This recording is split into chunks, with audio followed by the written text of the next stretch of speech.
Welcome to part 2 of Making Chassidus Real.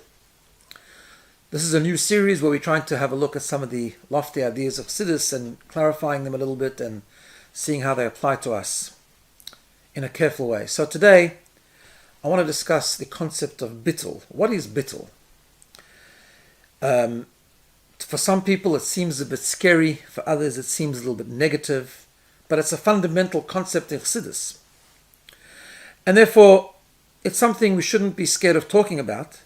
We all have some yeshus, we all have the opposite of Bitul, the arrogance, the ego. And sometimes we find letting go of that ego, letting go of that yeshus a bit overwhelming, especially in our generation, where the society culture has become very much focused on self-care, self-acceptance, self-actualization, not judging ourselves, and so on and so forth, which these ideas are completely foreign to living a life al pi Chassidus.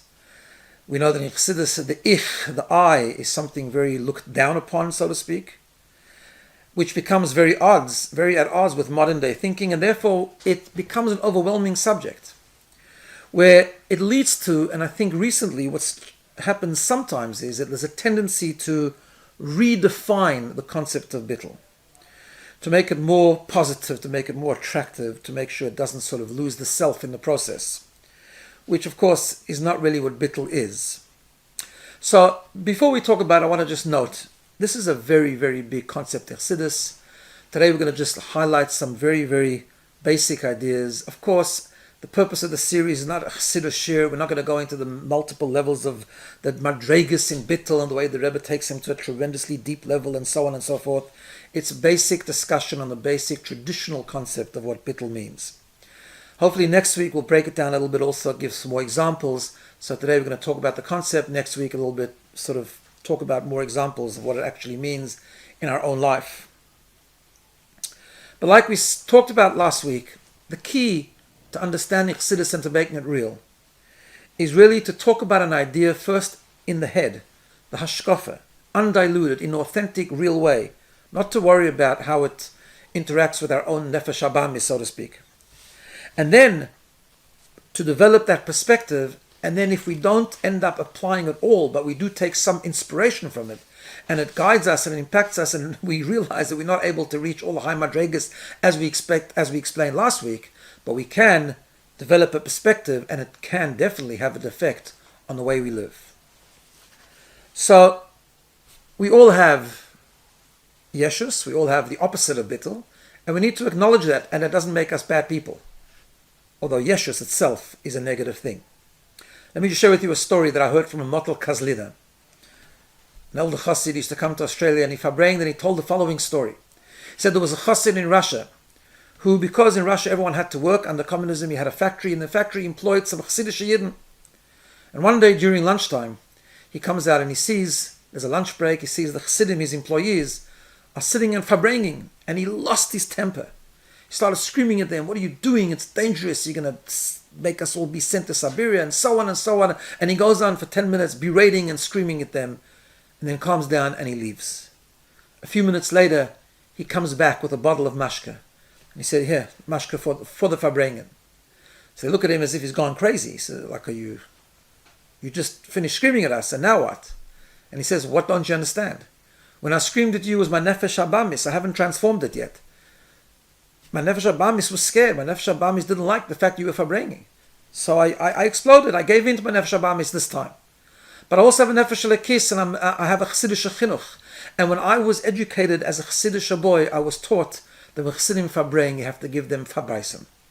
I tell that story because we all have nefesh habamis. The most important thing we can do in discussing Bitul is to acknowledge that we're not bottled, to understand what Bitul is, and then to acknowledge that we have a long way to go, and that's fine.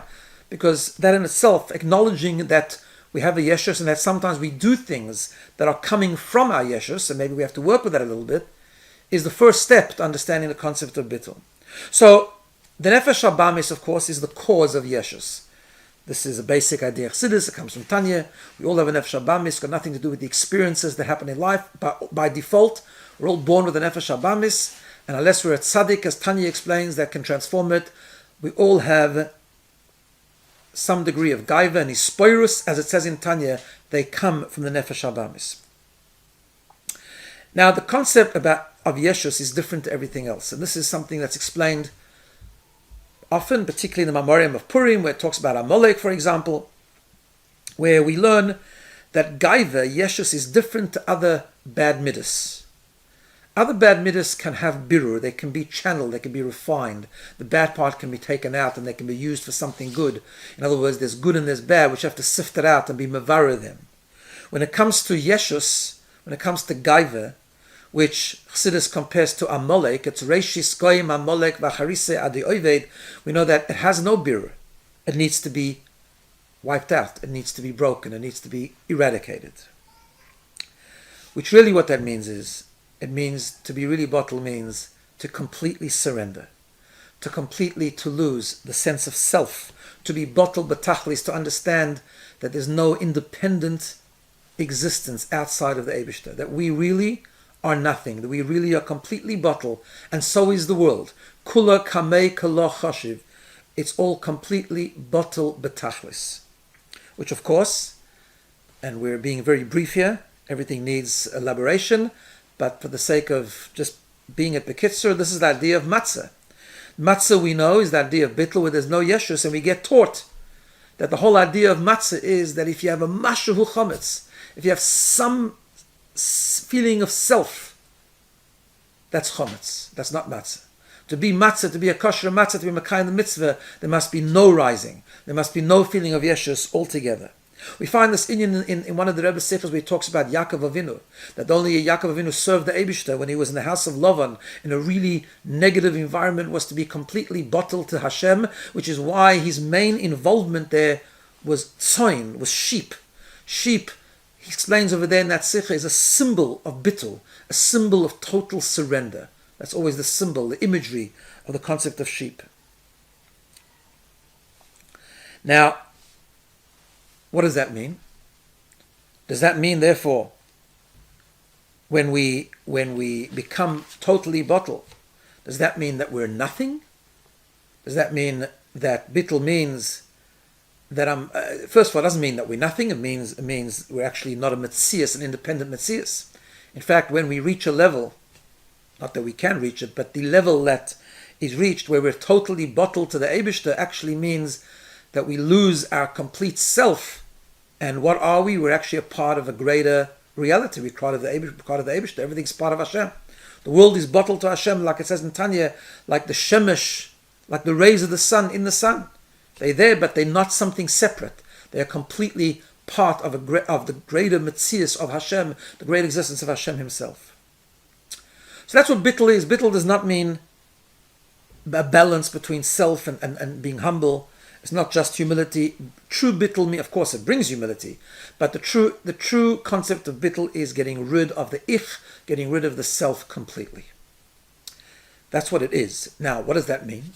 Hashem created us with personalities. Hashem created us with talents. Hashem created us with strengths. Hashem created us with koiches hagluyim. So what does it mean? Are we just supposed to get rid of everything? Is that Bitul? And the answer is yes and no. Bitul means a total loss of self, but also it means, as we find by matzah, the famous idea, that once matzah is a mitzvah on Pesach and chametz is a big isur, then after chametz, by shtei halechem becomes a mitzvah, and shtei halechem on Shuas had to be chametz. Why? Chametz means that sense of self, in other words, the tkifus, the strength that we have from ourselves, the personalities that we have, the talents that we have, the capabilities that Hashem gave us, are all important, but important when they're in the context and following matzah.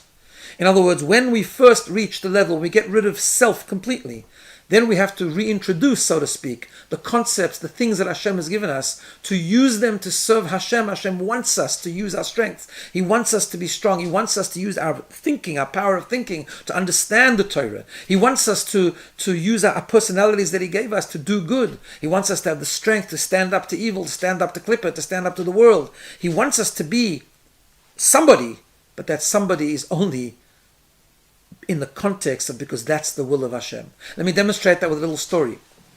My grandfather, Olav Shalom, Rabbi Gourarie, was a very big maskil in Chassidus.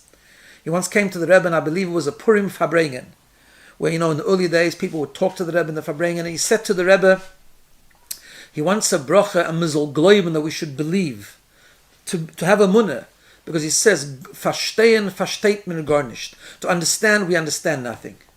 And the Rebbe said to him such an unbelievable thing. The Rebbe said to him, verstehen darf man, aber man darf nicht wollen verstehen. We need to understand. Understanding is important, but we shouldn't want to understand.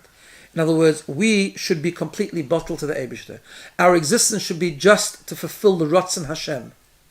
The Ratzon Hashem is that we should understand. The Ratzon Hashem is that we should use our strengths and personalities. Like the Rebbe explains so often, that the basis of our existence is Naseh, before Nishma.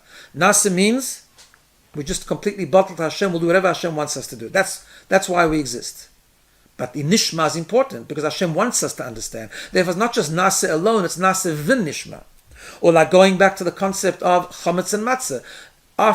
First has to come Matzah. That's the beginning of the journey. Total Bitul. Then, when you totally bottle, and everything that's about you is nothing about you, only about Hashem, then you have to introduce the self, the chometz, meaning the talents, the strengths, the seichel, and so on and so forth. Or going back to the sicha of the tzoin, the sheep of Yaakov. The Rebbe explains that when Yaakov came to Esav, he said, "Vayhili shor v'chamor." He talked about oxen and donkeys that he had. Why? Because when you face the world, because Hashem wants us to, you've got to show strength. You've got to show self. You've got to understand. You've got to show a tkifus, a inner strength and a pride in being proud to serve Hashem, and therefore fighting the Esav and fighting off those things that stand in the way between us and Hashem. The more we understand this concept, the more we can apply it. In other words, the more we understand that the basis and foundation of our avodah is not somehow to grapple with how do I mix self with Bitul. No. Bitul means Bitul. And then the self is only in the context of that Bitul. So the more we understand that, the more we can start to apply it. Are we going to become bottle batachlis? I don't think so. That's a big madrega. We talk about Rav Shimon Bar Yochai, we talk about great tzaddikim, we talk about gay people who are totally bottle. First, the least we can do is we can understand the idea clearly, authentically, and then apply it to ourselves as best we can and work on it continuously. I think working on our gaiva and our ego is not something that is a one-day thing. It's what our whole life is about. We can start maybe to focus less on self, to take ourselves a little bit less seriously, which will bring greater avodas Hashem. To know we get up in the morning and to have the Kabbalah soil to do what Hashem wants. Part of what Hashem wants is to use the things, the talents, the gifts that He's gave us, yes. But that's not the foundation. The foundation is, what do I do what Hashem wants us to do?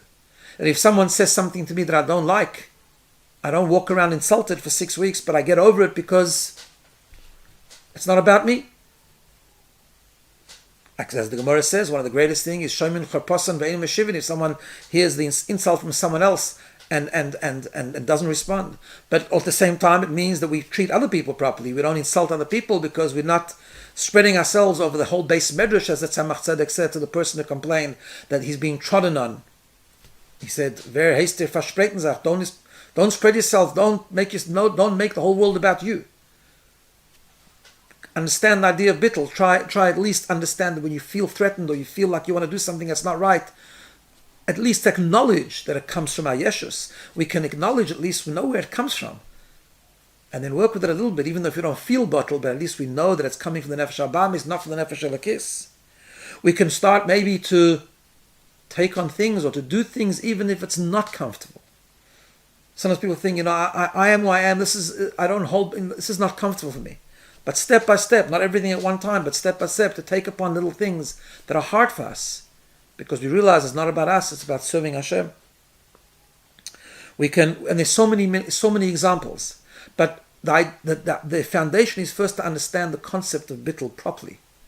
And then we can start to apply it, not as a negative thing. It's the greatest gift Hashem gave us. Not to be wrapped in ourselves, not to be full of ourselves, not to make it all about ourselves, because we are just such small people.